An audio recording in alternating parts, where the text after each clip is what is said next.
তৈরি করা কোনো আইন আপনি চাওয়ার কোনো অধিকার, ইমানি কোনো দাবি আপনার হতে পারে না। সুতরাং ইনিল হুকমু ইল্লা লিল্লাহ, এ জমিন আল্লাহর, এখানে শাসন চলবে আল্লাহর। যারা মনে করেন এই জমিনে মানুষের তৈরি করা কোনো মতবাদ দিয়ে আইন চালাবেন, শাসন চালাবেন, মনে রাখবেন এটি সাময়িকভাবে চালাতে পারবেন, কিন্তু আলটিমেটলি আপনাকে পর্যদস্ত এবং পরাজিত হতেই হবে। জাল হক ওয়া যাহাকাল বাতিল ইন্নাল বাতিল কানা যাহুকা। আমরা বিশ্বাস করি আমাদের ধমনীদের শহীদদের রক্ত, আজকে শহীদ ফারহান ফাইয়াজের বাবা এখানে উপস্থিত আছেন, তারা রক্ত দিয়েছেন কোনো চাঁদাবাজকে দেখার জন্য না, তারা রক্ত দিয়েছেন কোনো সন্ত্রাসের রাজত্ব কায়েম করার জন্য না। আমরা আজকে অনেককেই দেখি যারা আওয়ামী ফ্যাসিবাদের সাথে ছিল, তারা আবার নতুন ফরম্যাটে আসার চেষ্টা করছে। আমি বিনয়ের সাথে অনুরোধ করব, এই সকলদেরকে আশ্রয় দেবেন না। যারা আশ্রয় দেবেন আমরা তাদেরকেও মনে করবো ফ্যাসিবাদের দোষ।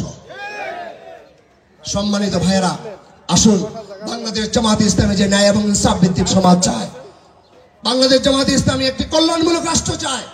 সেই কল্যাণমূলক রাষ্ট্র, ইনসাফ ভিত্তিক রাষ্ট্র প্রতিষ্ঠা করতে হলে সৎ মানুষের প্রয়োজন, আর এই সৎ মানুষ কেবল জামায়াতে ইসলামী তৈরি করে। জামায়াতে ইসলামের প্রতিটি কর্মী কোরআন অধ্যয়ন করে, জামায়াতে ইসলামের প্রতিটি কর্মী হাদিস অধ্যয়ন করে, জামায়াতে ইসলামের প্রতিটি কর্মীকে তার নামাজের হিসেব রাখতে হয়। সুতরাং এমন মানুষ পৃথিবীতে আপনি আর কোথাও পাবেন না। সুতরাং যদি সৎ, ন্যায় এবং আদর্শ রাষ্ট্র প্রতিষ্ঠিত করতে হয়, তাহলে জামায়াতে ইসলামীকে বাংলাদেশের মানুষকে বেছে নিতে হবে। বাংলাদেশের মানুষ জামায়াতে ইসলামীকে বেছে নেওয়ার জন্য প্রস্তুত হয়ে আছে।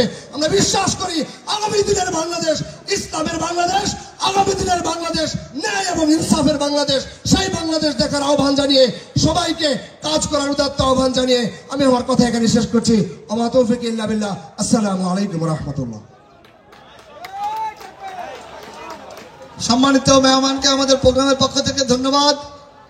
আমরা আজকের প্রোগ্রাম থেকে, আজকের সম্মেলন থেকে সম্মানিত অতিথিবৃন্দকে আশ্বস্ত করতে চাই, বাংলাদেশের স্বাধীনতা সার্বভৌম রক্ষার্থে যদি আরেকবারও আমাদেরকে জীবন দিতে হয়, আরেকবারও যদি কোনো আন্দোলনে নামতে হয়, আমরা রমনা থানার কর্মী সম্মেলনের পক্ষ থেকে এই ঘোষণা দিচ্ছি, এই আশ্বাস আপনাদেরকে দিচ্ছি, আরেকবারও আরেকটি যুদ্ধের জন্য আমরা প্রস্তুত আছি ইনশাআল্লাহ। এ পর্যায়ে আজকের প্রোগ্রামের সম্মানিত বিশেষ অতিথি, বাংলাদেশ জাতীয়তাবাদী বিএনপি ঢাকা মহানগরী সম্মানিত সাবেক সাংগঠনিক সম্পাদক, রমনা থানার সাবেক সভাপতি, তিনবার নির্বাচিত সাবেক কমিশনার, মজলুম জননেতা, দীর্ঘদিনের কারাজীবন কেটে মাত্রই মুক্ত পেলেন মজলুম কারানেতা জনাব আরিফুল ইসলাম আরিফ, এই মুহূর্তে বক্তব্য দেওয়ার জন্য বিশেষভাবে অনুরোধ করছি।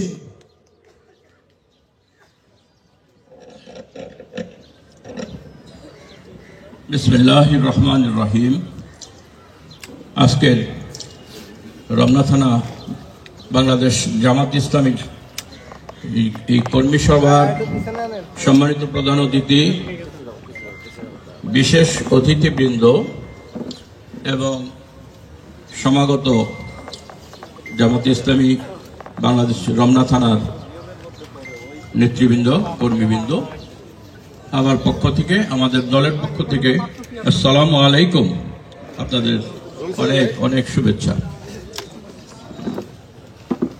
এই জুলাই আগস্ট আন্দোলনে একজন বীর শহীদের বাবা আমাদের মঞ্চে উপস্থিত আছেন, তাদের বক্তব্য আপনারা শুনেছেন। আমি প্রথমেই এই জুলাই আগস্ট আন্দোলনে যাদের কারণে আজকে আমরা দ্বিতীয় স্বাধীনতা অর্জন করেছি,